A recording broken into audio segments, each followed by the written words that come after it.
remember, his mother's name was Lever, his widow says. Because the line comes from the mother in the Jewish faith, he could be classed as Jewish. Shipbuilding defined the Sunderland of Eddie Chapman's youth. Wherever you looked, the towering cranes could be seen, while the relentless noise from the shipyards assaulted the senses. Great names like Swan Hunter and Vosper Thornycroft employed thousands of local men. Sunderland had become the biggest shipbuilding centre in the country. But by Eddie's early teens, there was a growing worldwide recession, while a flood of men returning home from the Great War had swelled the labour market. 19 shipyards had closed by 1930. A year later, 80% of nearby Jarrow's workforce was unemployed. Economic hardship soon started to bite. Mass unemployment all around Sunderland meant that Eddie's father was forced to find work as a fitter and take a drastic pay cut. As money became tighter, his parents had to cash in insurance policies and sell off family treasures like his father's gold watch. Of particular sadness to the teenage Eddie Chapman was the day when the piano, the focal point for family sing-songs, was sold.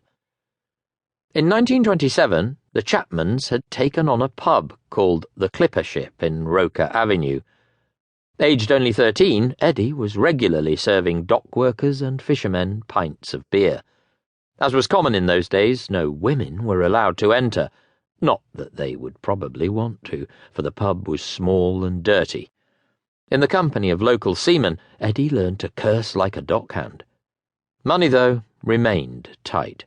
Some days he would take his sister and brother to the seaside at Roker. He had to push the pram 4 miles there and back, as there wasn't enough money to take the tram. The Depression turned Eddie's world upside down. He left school on his 14th birthday and plunged into the task of making an honest living. As he would later sardonically remark, earning a decent honest living was never going to be easy. To begin with, Eddie found work in the Sunderland shipyards, as his father had done before him, and his brother was later to do. Within a few months, though, he was made redundant. His next employment was as a motor mechanic, where he often had to work until midnight. Feeling exploited, he went to a shipyard's office where an uncle worked, who helped him get a job as a wages clerk. He loathed it and left the shipyard to work for the Sunder Forge and Electric Engineering Company, where to his chagrin his wages remained static at 6 shillings a week. At the time, unemployment was hitting Sunderland, in Eddie's phrase, like a sledgehammer. If he was able to work 1 week in 3 in 1930, he thought himself lucky. In those days, before the welfare state, the dole, unemployment benefit, lasted just 6 weeks. Each claimant would be means tested, and if they were lucky, money might grudgingly be handed over. Perhaps these injustices incubated Eddie's growing contempt for the norms of society.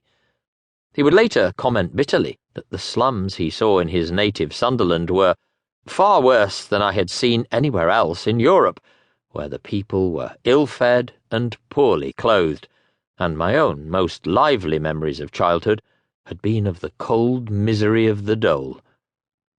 Luckily, he was eligible to claim some benefit, but for this he had to attend a special skills school, which he found a complete waste of time. Ironically, one of the skills taught was filing iron bars. When things were bad, Eddie was at the dull school, says his brother Winston. He had 1 week at the dull school, 1 week at work, but soon got fed up with it. Perhaps this frustration explains why Eddie ended up putting a fellow apprentice in hospital.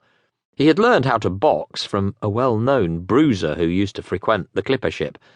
At the dole school one day he got into a fight. His mother made him pay the compensation for the unfortunate fellow's injuries. In 1930, Eddie simply stopped attending the dole school altogether. Each day he pretended he was going to the school, but instead cycled to the nearby coastal sands. There he would while away his days collecting beer and lemonade.